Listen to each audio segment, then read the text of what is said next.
Right.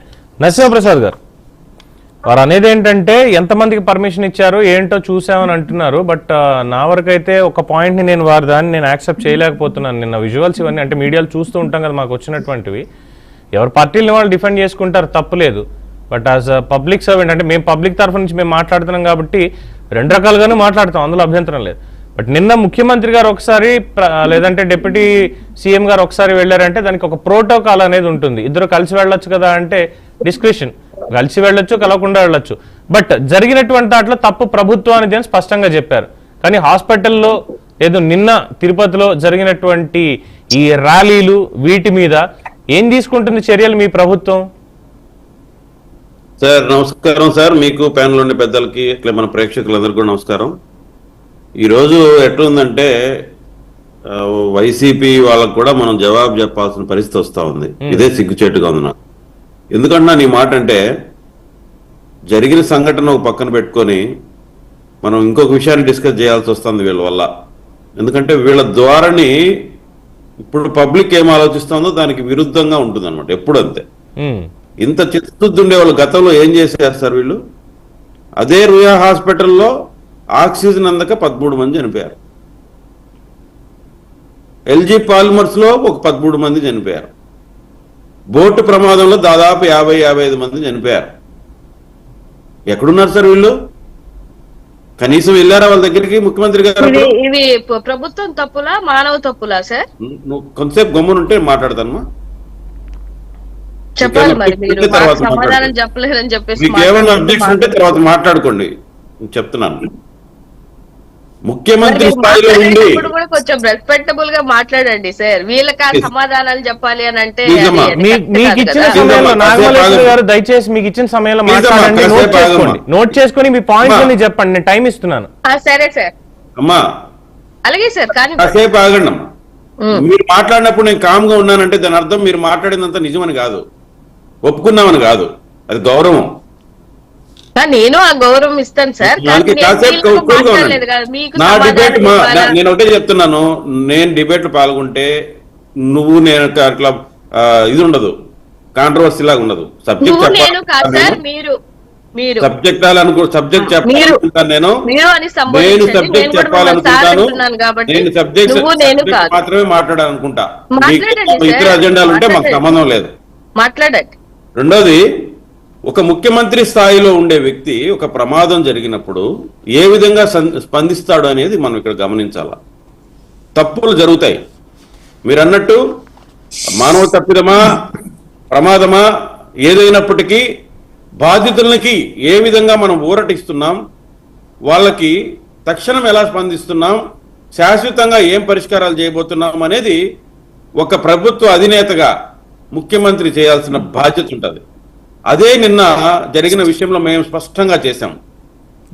ఎవరి వల్ల తప్పు జరిగినా తీరని తప్పు జరిగింది, అత్యంత ఘోరమైన తప్పు జరిగింది. దాని నుంచి ఎలా బాధితుల్ని కాపాడుకోవాలి, ఇలాంటి విషయాలు మళ్ళీ మళ్ళీ జరగకుండా ఏం చర్యలు తీసుకోవాలనే దాని మీద మేము ఫోకస్ పెట్టాం. అంతే తప్ప ఎక్కడ ఇన్సిడెంట్ జరిగితే అక్కడికి వచ్చి రాజకీయం చేయాలనో ఇంకొకటి చేయాలనో మేము ప్రయత్నం చేయము. గతంలో చేయలేదు, ఇప్పుడు చేయము. ఇదే ఎందుకంటున్నానంటే రాజకీయం చేయాలనుకుంటే మేము ఎన్నో చేసి ఉండొచ్చు. గత ప్రభుత్వంలో సొంత సీఎం, అప్పటి సీఎం సొంత జిల్లా కడప జిల్లా అన్నమయ్య డ్యామ్ తెగిపోయి 10ల సంఖ్యలో ప్రాణ నష్టం జరిగి కోట్ల ఆస్తి నష్టం జరిగితే పరామర్శించలేకపోయాడండి అప్పటి ముఖ్యమంత్రి. వాళ్లకు కనీసం ఇప్పటికి కూడా ఆయన ఉన్న 5 సంవత్సరాలు కూడా వాళ్ళకి ఏమి చేయలేకపోయాడండి అప్పుడు ముఖ్యమంత్రి. ఆ కుటుంబాలు ఎంత బాధపడతా ఉంటాయండి. అది కదండి మనం చేయాల్సిన తక్షణ కర్తవ్యం. వాళ్ళకు పునరావాసం కల్పించాలి, వాళ్లకు భరోసా, బతుకు మీద భరోసా కల్పించాలి. ఇవి కదండి చేయాలి. అవి చేయలేని వాళ్ళు ఈరోజు నీతులు చెప్తుంటే మేము వినాల్సి వస్తూ ఉంది. ఇకపోతే నిన్నటి పొరపాటుకి తక్షణం ఆయన దృష్టికి వచ్చినట్లు ముఖ్యమంత్రి లోపాలని అక్కడికక్కడే చర్య తీసుకున్నాడు. అంతటితో ఆగకుండా పూర్తి స్థాయిలో విచారణ జరిపి ఎంతటి వాళ్ళైనా ఉపేక్షించేది లేదని ఒక సిగ్నల్ ఇచ్చాడు. అట్ ది సేమ్ టైం ఆయన ముందర మీరు అన్నట్టు ఈరోజు కొన్ని పత్రికల్లో వచ్చినట్టు అక్కడ కొన్ని సమన్వయ లోపాలను ఆయన గుర్తించాడు. ఖచ్చితంగా వాటి మీద చర్యలు ఉంటాయి. మావాడు కదా అని చెప్పి మేము దాచిపెట్టుకోవడం, లేకపోతే ఇంకొకడు కదా అని చెప్పి కిరీటాలు పెట్టడం, పనిష్ చేయడం ఇట్లా ఉండదండి. చంద్రబాబు నాయుడు గారి గతం మీరు చూడాలి. ఆయనకి తన మన భేదం ఉండదు పరిపాలనలో. ఎంతటి వాళ్ళనైనా ఉపేక్షించడు ఆయన. మీరు ఎందుకు అనుకుంటున్నారు ఇది ప్రభుత్వానికి మంచి పేరు తెస్తుందా? ఇది ఘటన ఏమన్నా? ఇది ఖచ్చితంగా ప్రభుత్వానికి మచ్చ తెస్తుంది. ఇది ఎప్పుడు జరిగిన విషయం జరిగిందంటే మాకు కూడా ఇది గుర్తుండిపోయే అంశం. ఎవరో చేసిన తప్పులకి మా ప్రభుత్వం ఎందుకు బాధ్యత తీసుకోవాలి? అధికారుల జీతాలు తీసుకోవడం లేదా? లేకపోతే వాళ్ళకి ఇంకొక వసతులు తీసుకోవడం లేదా? అన్ని తీసుకుంటున్నారు. వాళ్ళ పని వాళ్ళు చేయాలి. ఖచ్చితంగా మేము చేపిస్తాం. వాళ్ళని నమ్మి మా ముఖ్యమంత్రి చంద్రబాబు నాయుడు గారు వాళ్ళకి బాధ్యతలు అప్పచెప్పినప్పుడు వాళ్ళు చేయాలి. చేయలేని పక్షంలో వాళ్ళు అనుభవిస్తారు పనిష్మెంట్. మీరెందుకు వర్రీ అవుతున్నారు? ఎవరిని కాపాడాలనే ఉద్దేశం మీకు? అంటే తప్పు చేసిన వాళ్ళని మేము కాపాడుతున్నామని మీకు ఏమన్నా అనుమానం ఉందా? నిన్న చూసిన విషయంలో ముఖ్యమంత్రి గారు కానీ ఉప ముఖ్యమంత్రి గారు కానీ ప్రవర్తించిన తీరు ఖచ్చితంగా రాబోయే రోజుల్లో ఈ టీటీడీ బాగుపడుతుంది, దీంట్లో ఉండే ఎక్కడైనా పాత వాసనలు పోయి ఫ్యూచర్ బాగుంటుంది అనే దానికి ప్రతి ఒక్క భక్తుడు నమ్ముతున్నాడు ఈరోజు. దానికి మేము ప్రయత్నం చేస్తున్నాము.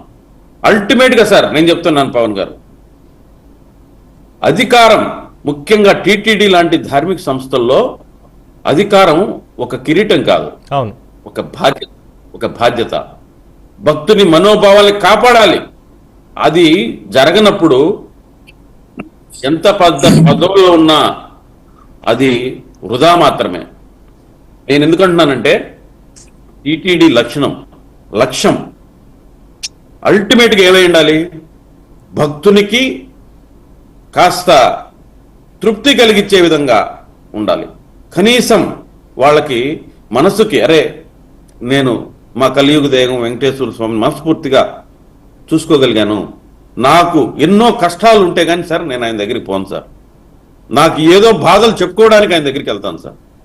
ఒక జీవితానికి ముడిపడిన, ఒక మనసుకి ముడిపడిన బంధం సార్ అది. దానికి విఘాతం కలిగిస్తే ఎంతటి వాళ్ళకైనా మనుగుడు ఉండదు. మనం చూసాం గతంలో